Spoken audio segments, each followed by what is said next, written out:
भगवान राम की जो ये यात्रा है ना, उसमें प्रभु ने 2 रूपों में अपने आप को अभिव्यक्त किया है। 2 रूपों में। एक और तो भगवान राम साक्षात ईश्वर हैं, और दूसरी ओर वे मानवीय लीला संपन्न कर रहे हैं। इसके द्वारा गोस्वामी जी मानो यह बताना चाहते हैं कि यदि एक पक्ष को हम देखें तो मनुष्य के रूप में उन्होंने हमें और आपको चलना सिखाया, और दूसरे रूप को यदि देखें तो इसके द्वारा उन्होंने अपने एक दूसरे पक्ष यानी वात्सल्य को प्रकट किया। इस यात्रा में प्रभु पहले चारों विद्यार्थियों के पीछे चलते हैं। आध्यात्मिक अर्थों में इस पर यदि दृष्टि डालें तो ये जो 4 विद्यार्थी हैं, ये कौन है? तो उनका दूसरा रूप भी हमें दिखाई देगा। देखो, महर्षि भरद्वाज जब अपनी पाठशाला के विद्यार्थियों से पूछते हैं कि भाई तुम में से कौन कितने लोग विद्यार्थी मार्ग जानते हैं, रास्ता जानते हैं, रास्ता जानने वाले कौन कौन हैं, तो 50 विद्यार्थी यह दावा करते हैं कि मार्ग हमारा देखा हुआ है, हम मार्ग जानते हैं।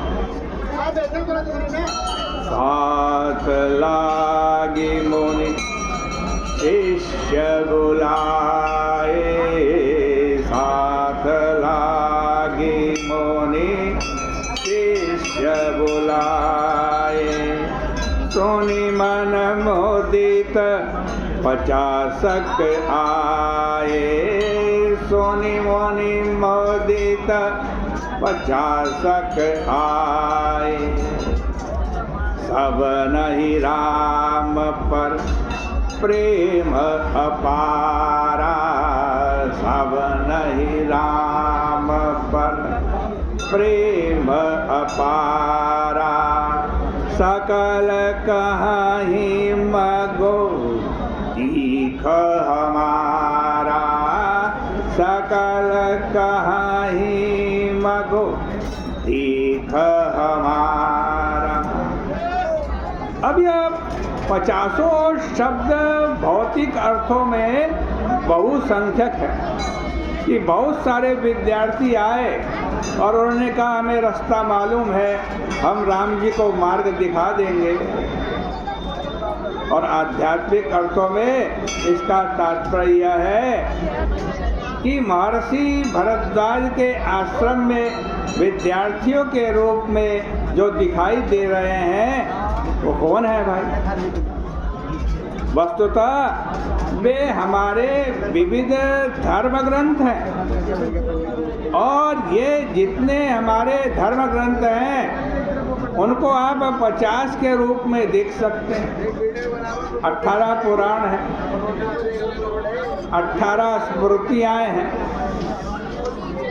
10 उपनिषद हैं और 4 वेद हैं। इस तरह मानो हमारे 50 ग्रंथ ही मूर्तिमान होकर आग्रह कर रहे हैं कि हमने मार्ग देखा है।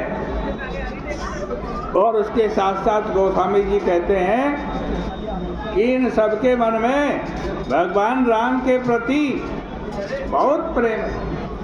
इसका अभिप्राय यह है कि हमारे जितने भी धर्म ग्रंथ हैं वो धर्म ग्रंथ ईश्वर की महिमा का वर्णन करते हैं, ईश्वर की भक्ति का उपदेश देते हैं और सभी ईश्वर की ओर बढ़ने का मार्ग व्यक्ति को बताते हैं। और वे ग्रंथ जो दावा करते हैं वह किसी न किसी के लिए समान रूप से उपयोगी है। अब यहाँ पर विचारणीय प्रश्न यह है कि इन ग्रंथों में प्रमुखता किस ग्रंथ की दी गई। इन सभी धार्मिक ग्रंथों में सबसे ज़्यादा प्रमुख ग्रंथ कौन सा? तो गोस्वामी जी अपनी अद्भुत शैली के माध्यम से दोनों पक्षों का निर्वाह कर रहे हैं। यदि केवल भौतिक पक्ष का निर्वाह करना होता तो 4 विद्यार्थियों को भेजने का तुक समझ में नहीं आता, क्योंकि अगर किसी व्यक्ति को मार्ग दिखाना है तो आप एक व्यक्ति को भेजेंगे कि 4 व्यक्तियों को भेजेंगे? 4 व्यक्तियों से कहेंगे कि मार्ग दिखाओ। परंतु यह 4 शब्द बड़ा प्रतीकात्मक है। हमारी मान्यता है कि समस्त ग्रंथों में परम प्रमाणिक ग्रंथ यदि कोई है तो 4 वेद हैं। वेद ही परम प्रमाणिक तथा वेदों का एक नाम है अपौरुषेय। इसलिए अन्य सब ग्रंथों का स्थान वेद के बाद है। इस संदर्भ में यह भी कह सकते हैं कि अन्य ग्रंथों के रचयिता के रूप में किसी न किसी ऋषि का नाम प्रचलित है। ये ग्रंथ इस ऋषि ने लिखा, ये ग्रंथ इस ऋषि ने लिखा। पुराण स्मृतियाँ आदि के रचयिता के रूप में किसी न किसी महापुरुष के नाम हमारे सामने आते हैं। पर वेद के संबंध में हमारी मान्यता है कि वेद तो अपौरुषेय है, क्योंकि उनके प्रणयन में किसी व्यक्ति ने प्रयत्न नहीं किया। इसलिए वेद का कर्ता किसी को न मानकर ऋषियों को जो है मंत्र दृष्टा माना गया है। उन्होंने मंत्र बनाए नहीं, लेकिन अपनी समाधि काल में जब उनकी आज मेधा शक्ति जागृत हुई है, अंतःकरण की पवित्रता के काल में जिन मंत्रों को उन्होंने श्रवण किया वे ही मंत्र वेद के रूप में संग्रहित कर लिए गए। इसलिए वेद का एक नाम श्रुति भी है। श्रुति शब्द का अर्थ है कि सुना गया। वेदों में व्यक्ति की बुद्धि का समावेश नहीं है। माना जाता है कि जब व्यक्ति की बुद्धि का समावेश होगा किसी भी चीज में, तब उसमें कुछ न कुछ बात तो मिश्रित हो ही जाएगी। इसे हम दृष्टांत के रूप में यूँ कह सकते हैं, जैसे मेघ से वर्षा होती है, मेघ से जल की वर्षा होती है, लेकिन वर्षा का जल चाहे कितना भी स्वच्छ क्यों ना हो, पर जब वो नीचे गिरता है, मिट्टी के ऊपर गिर जाता है, तो उस जल में कुछ न कुछ मलिनता तो आ ही जाती है। और यदि किसी सुगंधित पदार्थ के संपर्क में आ जाए तो उसमें हमें सुगंध की भी अनुभूति होती है।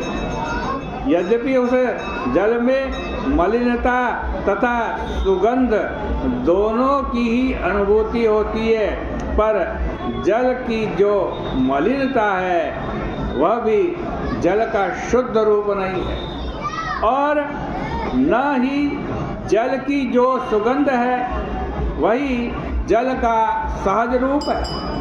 इसी प्रकार से व्यक्ति की बुद्धि तो पृथ्वी है, और अगर व्यक्ति की बुद्धि में किसी प्रकार की मलिनता हुई तो ग्रहण की जाने वाली वस्तु में भी किसी न किसी प्रकार की मलिनता आ ही जाएगी, और तब व्यक्ति जो कुछ कहेगा उसमें उसका कुछ संस्कार होगा कि नहीं होगा, उसकी कुछ मान्यता होगी कि नहीं होगी। और भाई ऐसा तो कोई व्यक्ति नहीं होगा कि जिसके जीवन में कुछ मान्यताएं न बनी हो, कुछ संस्कार न बने। इसलिए जब कोई व्यक्ति कुछ बोलता है तो उसकी वाणी में संस्कार और मान्यताओं का मिला जुला स्वर सुने सुनाई देता है। अगर मलिन संस्कार है तो सामने वाले को की वाणी में मलिनता दिखाई देगी। अगर उसमें पवित्रता के संस्कार हैं तो उसकी वाणी में सुगंध के दृष्टांत के रूप में उसकी वाणी को प्रस्तुत किया जा सकता है।